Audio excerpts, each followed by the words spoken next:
Coming up on Essay Today, presidential and vice presidential candidates Charlie Mastiglione and Jessica Brozovsky are in studio to discuss their campaign.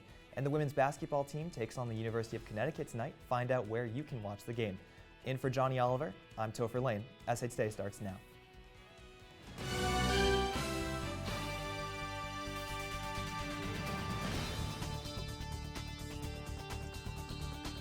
This year's Student Association elections are fast approaching. Essay Today correspondent Alyssa Candiati joins us in studio now with some of this year's candidates to tell us about their campaign platform and their efforts before voting begins next week. Thank you, Topher. I'm here with presidential candidate Charlie Mastiglione and vice presidential candidate Jessica Brozovsky. Thank you both for joining us today. So you are both taking on quite a big role by really getting this campaign going. What made you decide that you wanted to run for these positions? Well, the main thing for us was that we wanted to really bring student association back to its roots of being an association rather than the government. You know, we feel here at Syracuse, students have such amazing ideas, and we really want to work to empower students to accomplish those ideas. And making sure students are connected to resources. There's so many resources on campus, community service clubs, different organizations that they just don't know about. And we feel like it's Student Association's job to help connect those students to those resources. Absolutely. And how did you guys decide that you wanted to join together? Well, it's funny, we actually both joined Student Association freshman year. I joined first semester, he joined second semester, and just from working together we became really close, and we have very similar working styles, but also differ at the same time. So we butt heads a little bit, but it's like good.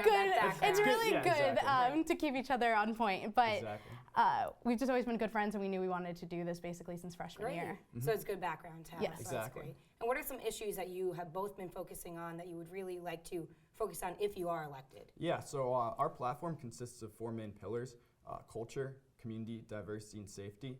And under each of those, we've identified specific initiatives that we want to address. So for example, under culture, what we want to do is we really want to work to partner more with ESF students, because you know ESF is honestly, it's a great resource. Here we have, students have a lot of great ideas, and we want to help them make Syracuse more green. And for diversity, we want to create a diversity committee within Student Association. In the bylaws, you can create as many committees as you'd like. Right now there's only 4, so we want to specifically have a committee that discusses diversity and inclusivity issues on campus. Great, and with the elections coming up, what are some things that you're really focusing on now that you're most excited about? Yeah, well, the main thing that we're really excited about is we're going around to all these different student organizations, and we're doing this thing called listening tour, where we're actually going into club meetings, and instead of just preaching them our platform, what we're really doing is we're looking to take specific ideas from them, and so we're listening to their concerns on what they want going forward from Student Association. Great, well, thank you so much for joining today. It was a pleasure. Thank you so much. Thank you. Voting for the Student Association Comptroller, President, and Vice President will open on MySlice next Monday, April 11th, and go through the 14th. Make sure to tune in to Essay Today next week to learn more about the campaigns of Eric Evangelista and Andrew Brendel.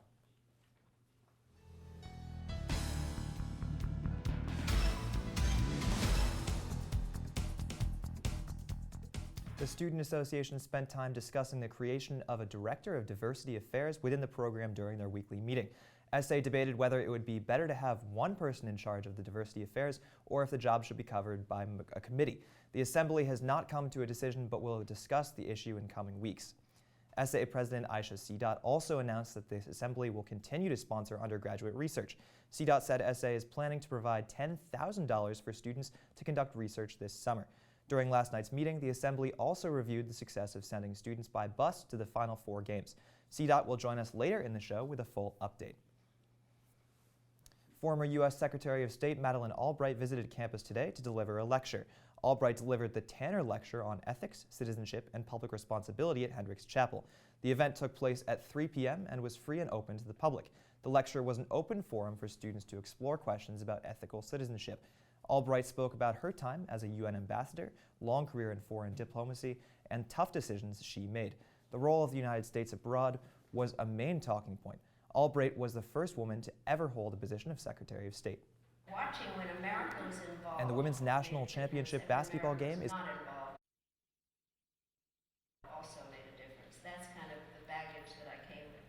And I really had studied a lot about what America's role should be, and so I think I was pretty much an activist. I'm a naturalized citizen, and to have the honor of sitting behind a sign that says the United States was really incredible. The Women's National Championship basketball game is kicking off in just a few hours, and Syracuse fans are invited to a watch party at the Sheraton. Doors at the hotel will open at 7:30 p.m. and the game kicks off at 8:30. There will be a general seating in the Regency Ballroom for 400 fans on a first-come, first-served basis. The Sheraton will have hamburgers, hot dogs, pizza, and snacks for purchase. Additionally, Governor Andrew Cuomo announced that the One World Trade Center will be lit blue and orange tonight in support of the SU women's team. Coming up after the break, we're joined by Aisha Sidat with an update on what's happening on campus. Plus, we've had some cold temperatures this week in Syracuse. I'll give you this week's full weather forecast.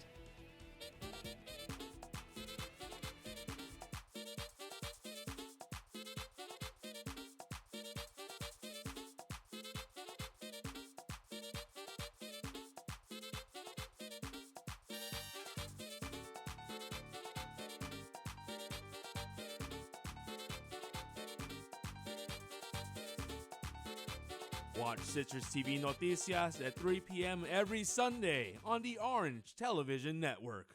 If I got to go to college, oh my goodness. I like discovering new things. You get to see what works for you and what doesn't. That helps you evolve as a person. You get to make like a supernova of skill or talent or whatever it is. I've always wanted to go to college. I just feel like that's my destiny. My name is Queen, and I am your dividend.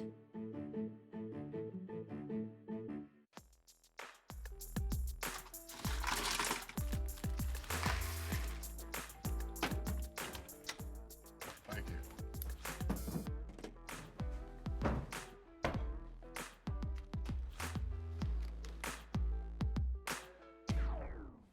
You got a king? Go fish! The smallest moments can have the biggest impact on a child's life. Take time to be a dad today. This new mom is struggling to get the skates just right. Now she's holding on for dear life. You don't have to be perfect to be a perfect parent. Thousands of siblings in foster care will take you just as you are.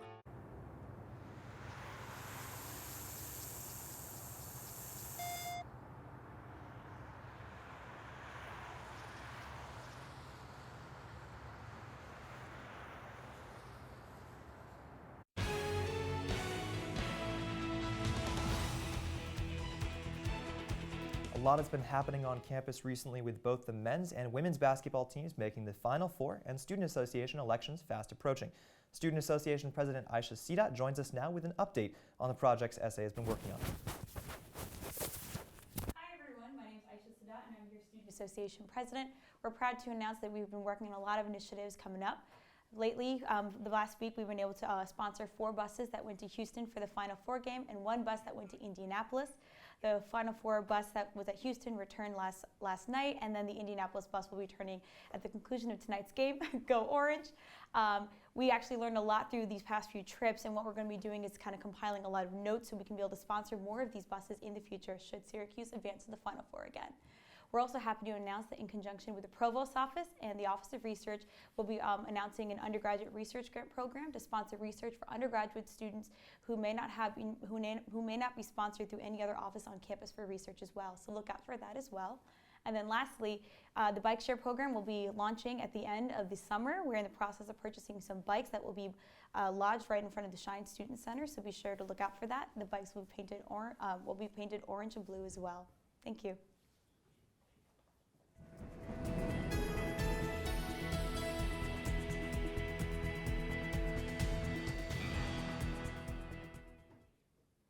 Well, it may not be ideal spring weather outside, but at least Syracuse residents can say they're experiencing history. Today, Syracuse will be facing a low of 10 degrees, which breaks the 1982 record of 15 degrees. Rochester broke a record that stood since 1879. Binghamton will bear the cold of 12 degrees today, which breaks its 1995 record, and it's a memorable record-breaking April 5th. And looking at the weather forecast for tonight, temperatures will drop down to a chilling 15 degrees. It is expected to remain clear with only partly cloudy skies and low wind speeds. Tomorrow, we are looking at some more cloud coverage. And if we look at the 5-day forecast, we see temperatures in Syracuse will be increasing a little bit over the next couple of days. Tomorrow and Thursday, temperatures will hit the high 40s. Sorry, we're having technical difficulties. And the temperatures will drop down again, and we could be looking at some more snow over the weekend. We are also looking at the lowest temperatures on Saturday, with the temperatures dropping down to the 20s again.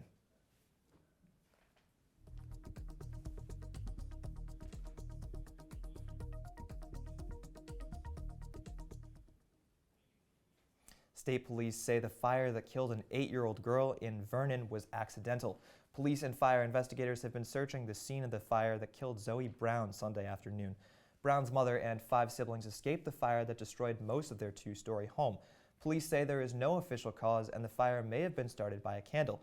It looks accidental with no signs of arson or explosion.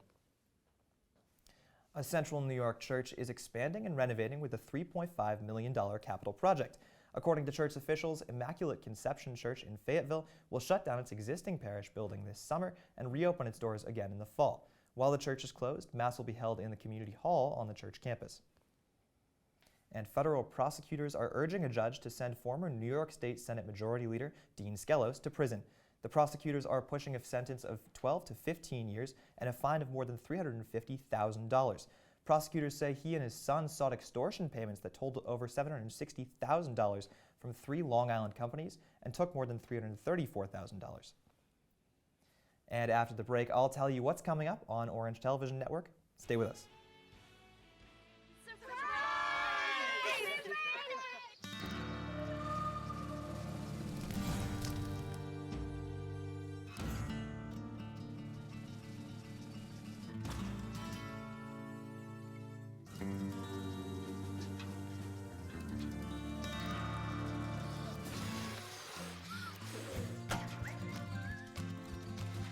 Preventing wildfires. That's all Smokey wants for his 70th birthday. How you doing? My name's Steve. My family's lived in this neighborhood for years. Recently, things got so tight, we had to go to our local food bank for help. I lost a lot of sleep worrying about what the neighbors might think. That is until I saw them there, too. How'd I do, Steve? A little stiff. You could have done a little better. What? Come on. You know, I have an Academy Award. Yeah, but not for playing me. Play a role in ending hunger. Visit feedingamerica.org/hunger and find your local food bank. So, I'm kind of new here, but I've noticed a trend. My human does this funny thing where she goes around and gets all my toys, and then she hides them in that basket by the door. You know, but it's always the same basket, and it's always in the same place. And then she acts so surprised when I find them, but, you know, she's putting them in the same basket. Again. It's like, hello? That's where you put it last time. You were the worst at hide and go seek.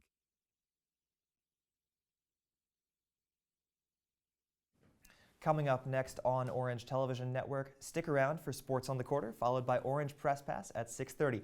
Then catch up on all the latest entertainment buzz with Orange Zest at 7, followed by Citrus TV's political talk show, Talking Points, at 7:30. Well, tomorrow temperatures will slightly increase to the 40s. Skies will be cloudy with a slight chance of precipitation in the evening. You may be able to wear a lighter jacket than the heavy winter coat needed today, but don't put that winter coat away for good, as temperatures will drop back down again this weekend. And now I'm joined by Emily Wood with what's coming up next in Sports on the Quarter. Yeah, basically we're going to go with all the sports around the Hill. We got women's lacrosse, we got men's lacrosse, and of course we got the women's basketball with the championship game coming tonight. So exciting night tonight for women's basketball. They're playing UConn. What are your thoughts about the game tonight?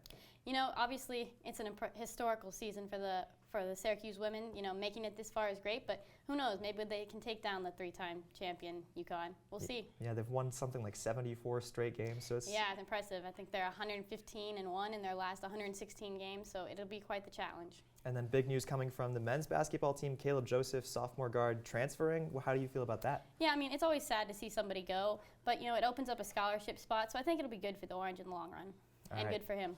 Well, we'll see you in a bit on Sports in the Quarter. Well, that's all for this week's edition of SA Today. Make sure to follow Citrus TV News on Twitter to stay updated with what's happening on campus. We also have Instagram and Facebook. If you can't get enough of Citrus TV, I'm Topher Lane. Have a great night, Syracuse.